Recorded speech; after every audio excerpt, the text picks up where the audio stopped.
салом бинандагони азиз, имрӯз 4 ноябр нашри навбатии барномаи сархатти рӯйдодҳоро пешниҳоди шумо мекунем. Дар дақиқаи наздик дар бораи додхоҳии як хоҳар аз вазири мудофиаи Тоҷикистон барои тариқи сарбозшикор ба артиш бурдани додари ятиму ноновараш мегӯем. Дар Русия мехоҳанд ташхиси ДНК-и муҳоҷирони кориро ҳатм мекунанд. Президенти Ӯзбекистон раиси хадамоти мухобиротро барои бастани шабакаҳои иҷтимоӣ аз кор озод кардааст ва дар душанбе ронандагони таксиеро ҳисоб намуданд, ки дар ҳолати мастӣ ва зери таъсири маводи нашъадор буданд. қарор аст имрӯз ҳукумати Тоҷикистон дар дафтари Созмони Милал дар Женева дар бораи пешрафташ дар бахши ҳимоят аз ҳуқуқи инсон гузориш диҳад. қабл аз он рӯзи 2 ноябр Созмони дидбони ҳуқуқи башар аз Созмони Милали Муттаҳид ва ҷомеаи ҷаҳонӣ хост, ки аз мақомоти тоҷик дар бораи вазъи ба гуфтааш риққатбори ҳуқуқи мардум дар ин кишвар суол диҳанд. Созмону кишварҳои ғарбӣ солҳо боз Тоҷикистонро ба маҳдуд кардани озодиҳои мардум танқид мекунанд.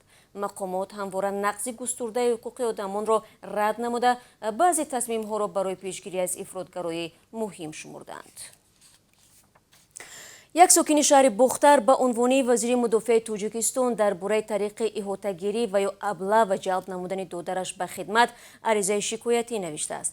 Дар ҳоле ки ба гуфтаи хоҳараш Шаҳноза Гадоева додари ӯ яка писар ва ятими кул мебошад ва баъди марги волидайн ягона ноновари хона буда саробонии онҳоро бар уҳда дошт. Шаҳбозро ба гуфтаи Шаҳноза ҳангоми ҷустуҷӯи кор дар Душанбе тариқи абла ва ба комиссарияти ноҳияи Шомансур бурданд ва ҳоло ӯ дар қисми низомӣ дар ноҳияи Кушониён хизмат дорад. Шаҳноза умедвор аст, ки вазири мудофиа ба шикояташ расидагӣ мекунад. сухангӯи вазорати мудофиа дар суҳбат бо Азия Плюс аз ин қазия изҳори бехабарӣ карда, аммо тасдиқ намудааст, ки тибқи қонунгузорӣ воқеан яка писар аз хизмати ҳарбӣ озод мебошад. вале ӯ бояд ба комиссияи давлатӣ ҳозир шуда ҳуҷҷатҳои заруриро пешниҳод мекард ва дар ин сурат ҳаққи озод будан аз хизматро соҳиб мегашт. ҳамасола дар мавсимҳои баҳориву тирамоҳӣ даъват ба хизмат масъалаи сарбозшикор дар Тоҷикистон доғ мешавад. дар гузашта мақомот мавридҳои ҷалби маҷбурии ҷавононро ба артиш тасдиқ мекарданд, вале солҳои охир мегӯянд сафи довталабон афзудааст. Александр Бастрикин, раиси Кумитаи тафтишотии Русия, дастур додааст, ки барои роҳандозии ташхиси ҳатмии ДНК-и муҳоҷирон аз кишварҳои ҳамсоя пешниҳодҳо омода шавад. дар ин бора дирӯз дар вебсайти идораи мазкур хабар дода шуд. чанд рӯзи пеш Бастрикин дар суҳбат бо хабаргузории Интерфакс ҷорӣ кардани ин ташхисро ба хотири ҷилавгирӣ аз вуруди афроди ҷиноятпеша ба Русия зарур дониста буд. ӯ аз ҷумла афзуд, кормандони Кумитаи тафтишотӣ дар нимсолаи аввали соли ҷорӣ тақрибан 19 000 ҷиноятеро ошкор карданд, ки марбут ба шаҳрвандони хориҷӣ мебошад.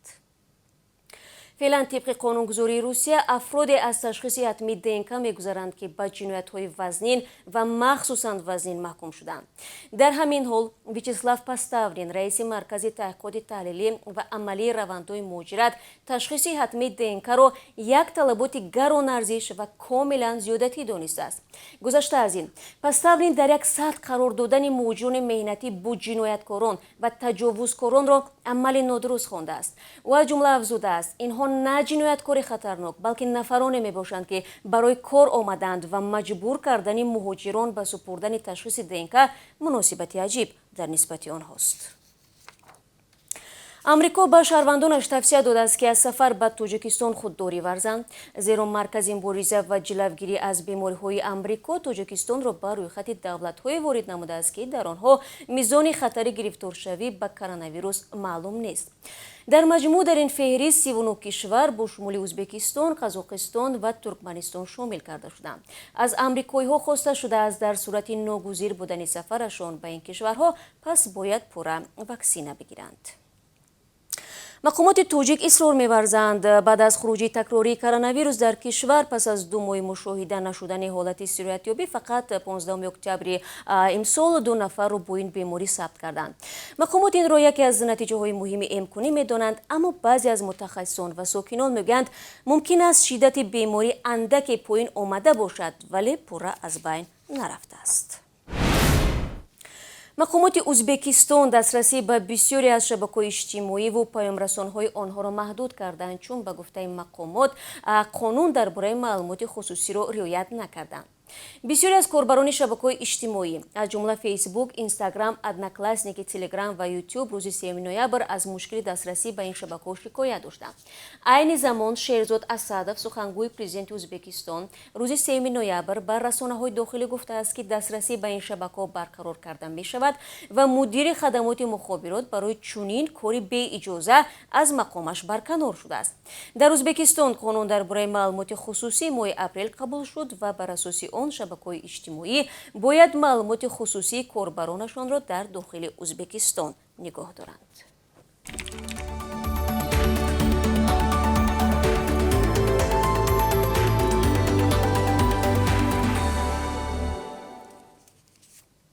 шумо сархатти рӯйдодҳоро тамошо доред. як муфаттиши вазорати дифои амрико гуфт зарбаи мушакии ҳавопаймои бесарнишини кишвар ки дар афғонистон як хонаводаи бегуноҳро кушт хатои фоҷиаборе буд, вале ҳеҷ қонуни зимни зарба поймол нашудааст.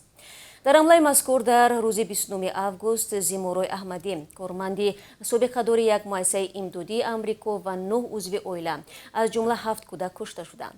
генерал Сами Саид, муфаттиши вазорати дифои амрико ки фоҷиаро таҳқиқ мекард, дирӯз гуфт сабаби фоҷиа хатоҳои иҷро, иртиботи нодуруст, пешбиниҳои ғалат будааст. генерал Сами Саид дар Пентагон ба хабарнигорон гуфт афроде ки дар таҳризиву иҷрои амалиёт нақш доштанд, воқеан бовар доштанд ки ҳадафи заруриро нишон гирифтанд, аммо ба қавли ӯ 8 соати омодагӣ барои зарба ба мошин мутаассифона нодуруст будааст. зарбаи ба мошин дар замони берун овардани даҳо ҳазор нафар аз Афғонистон сурат гирифтааст. як садамаи мудҳиш сабаби марги боз чанд нафари дигар шуд. ҳафтаи ҷорӣ дар шоҳрои Душанбе, Рӯшон, Хоруғ дар мавзеи диҳаи штаб мошини тамғаи Toyota Hyundai ки мутааллиқ ба нирӯгоҳи барқи обии Роғун мебошад, бо сабабҳои номаълум ба дарёи Панҷсару зер гардид. дар натиҷаи он ронанда бо 3 нафар мусофиронаш ба ҳалокат расиданд. баъд аз дарёфти хабари садама, наҷотдиҳандагони раёсати кумитаи ҳолатҳои фавқулода дар шаҳри Хоруғ ба ҷои ҳодиса сафарбар шуданд. тавре маълум шудааст 2 нафар аз ҳалокшудагон сокинони ноҳияи Рушдқалъа ва 1 нафари онҳо сокини ноҳияи Ёвон будааст. дар зимн раёсати корҳои дохилии Душанбе мегӯяд дар 9 моҳи соли ҷорӣ дар пойтахт бо ширкати нақлиёти мусофиркашонӣ 29 ҳолати садама ба амал омадааст ки нисбати соли пеш 7.4% бештар мебошад. дар натиҷа 4 нафар ҳалок шуда, 31 каси дигар ҷароҳат бардоштанд. Шариф Назарзода дар ҷаласае аз он ибрози нигаронӣ кардааст ҳолатҳое ҷой доранд ки ронандагони таксӣ сари чамбари мошин дар ҳолати мастӣ нишаста боиси ба амал омадани садама шуданд. аз ҷумла соли ҷорӣ дар 6 ҳолат ронандагони таксӣ баъди нӯшидани машруботи спиртӣ мошин ронданд, 18 ронандаи дигар зери таъсири маводи мухаддир қарор доштанд. ҳамчунин дар ин давра 46 мавриде ҷой доштааст ки ронандагон ва кондукторони нақлиёти ҷамъиятӣ ба мусофирон дағалӣ карданд. барои чунин муносибат баъзе аз онҳо аз 5 то 15 рӯз ба ҳабси маъмурӣ маҳкум шуданд. муфтии вилояти Москав гуфтааст беназардошти муҳоҷирон ҳатто барои мусулмонони маҳаллӣ дар пойтахти Москав масҷидҳо намерасанд. хабаргузории РИА Новости аз қавли Рушан Аббасов менависад барои беҳбудии вазъ, кам кардани ҳузури муҳоҷирони мусулмон ва сохтмони маконҳои нав барои намозгузорӣ зарур мебошад. ӯ ҳамчунин таъкид кард борҳо ба мақомот пешниҳод намудааст дар минтақаи Люблино ки дар он ҷо маркази савдои садовод ва Москав воқеъ мебошанд масҷид бунёд шавад, вале бенатиҷа. феълан дар Москав 4 масҷиди бузург амал мекунад. илова бар ин дар пойтахт зиёда аз 100 ибодатгоҳ мавҷуд аст. дар ҳамин ҳол дар шаҳри Екатеринбург маҷмаи исломӣ бунёд мешавад. дирӯз консули генералии Тоҷикистон дар ин шаҳр Зафар Саидзода аз майдони 8 гектараи сохтмони маҷмаи исломӣ дидан кардааст. маҷмаи мазкур аз масҷиди ҷомеъ, мадраса ва бинои идораи рӯҳонии мусулмонон муфтиёти марказии вилояти Свердловск иборат хоҳад буд. сохтмони он бояд баҳори соли оянда аз ҳисоби маблағҳои сарпарастон оғоз шавад. ҳоло ҷамъоварии маблағ барои татбиқи тарҳи мазкур идома дорад.